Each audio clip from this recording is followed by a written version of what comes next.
Palakpakan natin ang mabuting balita ng ating Panginoon. Praise God.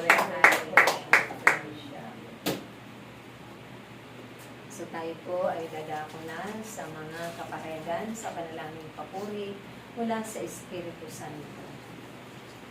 Kaya hayag ng Inang Lina at sa interpretasyon mula sa Espiritu Santo, Inang